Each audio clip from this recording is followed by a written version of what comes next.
మరొక హెల్త్ ఫ్యాక్ట్తో మీ ముందుకు వస్తుంది తెలుగు ఫ్యాక్ట్స్ ఛానల్. ఈరోజు మీరు బీపీ అంటే ఏమిటి, అది ఎంత ఉండాలి, అది ఎందుకు వస్తుంది, తగ్గించుకోవడానికి ఏమేమి జాగ్రత్తలు పాటించాలి, అసలు రక్తపోటును ఎలా కొలుసుకోవాలి, కరెక్ట్గా బీపీ రాకుండా ఎలా చూసుకోవాలి అనే విషయాల గురించి తెలుసుకుందాం. దయచేసి సబ్స్క్రైబ్ చేసుకొని ఒక చిన్న లైక్ వేసుకోండి. మీ సపోర్ట్తో నేను మరిన్ని ఫ్యాక్ట్స్ వీడియోస్ చేయడానికి సహాయపడతారు. ఇంకా ఎందుకు ఆలస్యం, వీడియోస్ని స్టార్ట్ చేద్దామా? బీపీ అంటే ఏమిటి? బీపీ అంటే రక్తపోటు.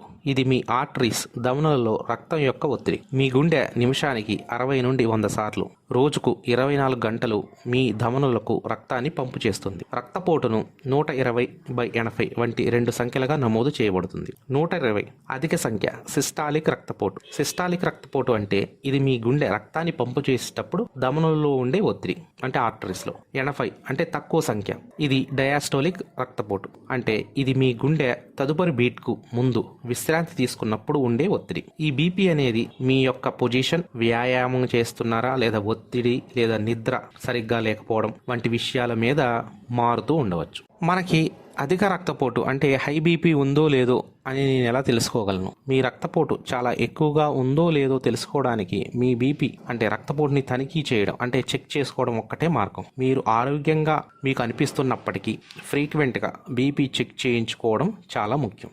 40 ఏళ్లు పైబడిన వారు సంవత్సరానికి మినిమంగా 2 సార్లు వారి బీపీని తనిఖీ చేయించుకోవాలి. మీరు అధిక రక్తపోటు ఉంటే మీకు అనారోగ్యంగా అనిపించదు, కాబట్టి ఈ చెక్ చేయించుకోవడం అనేది చాలా ముఖ్యం. ఇది మీ విలువైన ప్రాణాలను కాపాడగలదు. మీ బీపీ సాధారణ పరిధి కంటే ఎక్కువగా ఉంటే మీ బీపీని తగ్గించడానికి డాక్టర్ గారు లైఫ్ స్టైల్లో మార్పులు మరియు కొన్ని రకాల మందులను సిఫారసు చేస్తారు. వాటిని క్రమం తప్పకుండా పాటించడం వల్ల మీ బీపీని మీరు అదుపులో ఉంచుకోగలరు. బీపీ ఎంత ఉండాలి? ఏ వయసు వాళ్ళకి ఇది ఎక్కువగా ప్రాబ్లంగా ఉంటుంది? నార్మల్ బీపీ ఐడియల్గా 120/80, అంటే సిస్టాలిక్ వచ్చేసి 120, డయాస్టాలిక్ వచ్చేసి 80. హై బీపీ అని ఎప్పుడు అంటాము? సిస్టాలిక్ వచ్చేసి 140 కంటే ఎక్కువగా ఉండడం, డయాస్టాలిక్ వచ్చేసి 90 కంటే ఎక్కువగా ఉండడాన్ని హై బీపీ అంటారు. లో బీపీ అని ఎప్పుడు అంటారు? సిస్టాలిక్ 90 కంటే తక్కువగా ఉండడం, డయాస్టాలిక్ 60 కంటే తక్కువగా ఉంటే దాన్ని లో బీపీ అంటారు. ఈ బీపీ రక్తపోటు అనేది వయసుతో పాటు పెరుగుతుంటుంది. ఇప్పుడు ఉన్న పరిస్థితుల్లో బీపీతో బాధపడే వాళ్ళ శాతాన్ని చూద్దాం. 18 నుంచి 39 సంవత్సరాల వాళ్ళు 22%, 22% ఈ బీపీతో బాధపడుతున్నారు. 40 నుంచి 59 సంవత్సరాల వయసు మధ్య ఉన్న వాళ్ళు 55% ఈ బీపీతో బాధపడుతున్నారు. 60 సంవత్సరాల నుండి 75% మంది, 60 సంవత్సరాల కంటే ఎక్కువ ఉన్న వాళ్ళు ఈ బీపీతో బాధపడుతున్నారు. 55 సంవత్సరాల నుండి 65 సంవత్సరాల వయసులో, అంటే ఇంతకుముందు రక్తపోటు లేని వాళ్ళు, అంటే బీపీ లేని వాళ్ళకి ఈ ఏజ్లో రక్తపోటు వచ్చే శాతం వచ్చేసి 90% ఉంది. పెరిగే కొద్దీ రక్తనాళ వ్యవస్థ మారుతుంది మరియు ధమనులు అంటే ఆర్టరీస్ చాలా గట్టిగా మారుతాయి. ఇది రక్తపోటు పెరగడానికి కారణమవుతుంది. అయితే కొంతమందికి వయసుతో పాటు రక్తపోటు తగ్గిపోతుంది. అధిక రక్తపోటు వచ్చే ప్రమాదాన్ని తగ్గించడానికి నిపుణులు క్రమం తప్పకుండా వ్యాయామం, ఆరోగ్యకరమైన ఆహారం మరియు తగినంత నిద్రను రికమెండ్ చేస్తారు.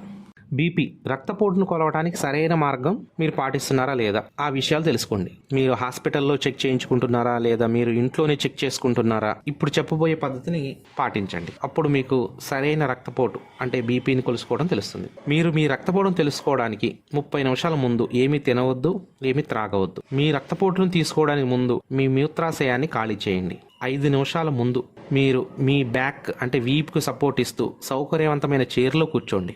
2 పాదాలను నేలపై చదునుగా ఉంచి మీ కాళ్లను దాటకుండా చూసుకోండి. ఛాతీ ఎత్తు వద్ద టేబుల్పై కఫ్తో మీ చేతిని విశ్రాంతి తీసుకోండి. కఫ్ స్ట్రాంగ్గా ఉండేలా చూసుకోండి, కానీ మరీ బిగుతుగా ఉండకుండా చూసుకోవాలి. కఫ్ మీ చర్మానికి అంటుకుని ఉండాలి, కానీ మీ షర్ట్ పైనో లేకపోతే మీ డ్రెస్ పైనో కాదు. మీరు మీ రక్తపోటును కొలుస్తున్నప్పుడు అసలు మాట్లాడవద్దు. ఇంకా మీ రక్తపోటును తీసుకోవడం గురించి ఆందోళన వద్దు. ఈ ఆందోళన పడటాన్ని వైట్ కోట్ సిండ్రోమ్ అంటారు. ఎందుకు అంటే దాదాపుగా హాస్పిటల్లో అధిక రక్తపోటు రీడింగ్ ఉన్న 3 మందిలో ఒకరికి దాని బయట, అంటే హాస్పిటల్ బయటకు వచ్చిన తర్వాత సాధారణ రిపోర్ట్లు అంటే సాధారణ రీడింగ్లు వస్తున్నాయి. కాబట్టి మీరు రీడింగ్ తీసుకునే ముందు టెన్షన్ పడకుండా చాలా ప్రశాంతంగా ఉండండి. ఈ పద్ధతులు పాటించడం వల్ల మీరు ఖచ్చితమైన బీపీని ఐదర్ హాస్పిటల్లో లేదా మీ ఇంట్లోనే కరెక్ట్గా తెలుసుకోగలరు.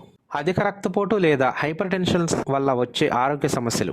అధిక రక్తపోటు, హైపర్ టెన్షన్ తీవ్రమైన వైద్య మరియు ఆరోగ్య సమస్యలకు దారితీస్తుంది. అవి ఏంటో చూద్దాం. స్ట్రోక్. అధిక రక్తపోటు వల్ల మెదడుకు రక్తం మరియు ఆక్సిజన్ సరఫరా చేసే ధమనులు పగిలిపోతాయి లేదా బ్లాక్ అవ్వటం జరుగుతుంది. ఈ స్ట్రోక్ వల్ల మాట, బాడీకి పెరాలసిస్ వచ్చేదానికి, కాళ్ళు మరియు చేతులకు కదలికకు సంబంధించి ఇతర ముఖ్యమైన అవయవాలకు తీవ్రమైన దెబ్బ కలిగిస్తుంది. గుండెపోటు రావడానికి కూడా ఆస్కారంగా ఉంటుంది. అంటే ధమనులు ఇలా గట్టిపడటం లేకపోతే ధమనులు బ్లాక్ అవటం వల్ల గుండెపోటుకు దారితీస్తుంది. కొరనరీ ఆర్టరీ డిసీజ్ అధిక రక్తపోటు గుండెకు రక్తాన్ని సరఫరా చేసి ధమనులను కుదించి దెబ్బతీస్తుంది.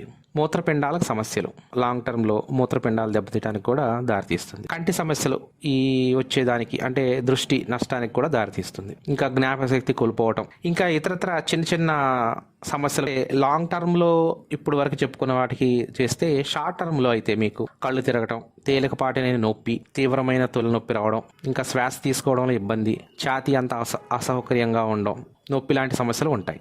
అందుకని రెగ్యులర్గా మీరు బీపీని చెక్ చేయించుకుని డాక్టర్ గారి సలహా మేరకు సరైన మందుల్ని క్రమం తప్పకుండా వాడండి. పూర్తి సమాచారం కొరకు మీ డాక్టర్ గారిని సంప్రదించండి. బీపీని పెంచే మందులు లేదా కొన్ని హెల్త్ ఇష్యూస్ అంటే ఆరోగ్య సమస్యల గురించి మనం తెలుసుకుందాం. అధిక రక్తపోటు అంతర్లీన ఆరోగ్య పరిస్థితి లేదా ఒక నిర్దిష్ట మందులు తీసుకోవడం వల్ల సంభవిస్తుంది. అంటే మూత్రపిండాల వ్యాధి, దీర్ఘకాలిక మూత్రపిండాల వ్యాధులతో బాధపడే వాళ్ళు, అంటే గ్లోమరోనెఫ్రిటిన్ అంటే ఇది మూత్రపిండాల లోపట ఉన్న ఆ ఫిల్టర్స్ కి డ్యామేజ్ అవడం వల్ల, మూత్రపిండాలకి రక్తాన్ని సరఫరా చేసే ఆర్టరీస్ ధమనుల వల్ల దానిపైన ప్రభావం ఎక్కువగా రావడం వల్ల మీకు బీపీ పెరిగే ఛాన్స్ ఉంది. మధుమేహం అంటే షుగర్, చక్కెర వ్యాధి, దీంతో బాధపడటం వల్ల కూడా మీకు బీపీ పెరిగే ఛాన్స్ ఉంటుంది. అంటువ్యాధులు లాంటివి వాటితో మీరు బాధపడుతున్నా మీకు బీపీ పెరిగే ఛాన్స్ ఉంటుంది. స్లీప్ యాప్నియాతో అంటే నిద్రలేమితో బాధపడటం వల్ల కూడా మీకు బీపీ పెరిగే ఛాన్స్ ఉంటుంది. హార్మోన్ ఇన్బ్యాలెన్స్ అంటే హార్మోన్ల సమస్యలతో మీరు బాధపడుతున్నా మీకు బీపీ పెరిగే ఛాన్స్ ఉంటుంది. లూపస్ డిసీజెస్ తో బాధపడే వాళ్ళు, అంటే లూపస్ అనేది అదొక రకమైన స్కిన్ డిసీజ్, దాంతో బాధపడే వాళ్ళకు కూడా ఈ హై బీపీ వచ్చే ఛాన్స్ ఎక్కువగా ఉంటుంది. అందుకని రెగ్యులర్గా మీరు బీపీని చెక్ చేయించుకుని డాక్టర్ గారి సలహా మేరకు సరైన మందుల్ని క్రమం తప్పకుండా వాడండి. పూర్తి సమాచారం కొరకు మీ డాక్టర్ గారిని సంప్రదించండి. ఇలాంటి మంచి కంటెంట్ కొరకు మన ఛానల్ని సబ్స్క్రైబ్ చేసుకోండి. Thanks for watching.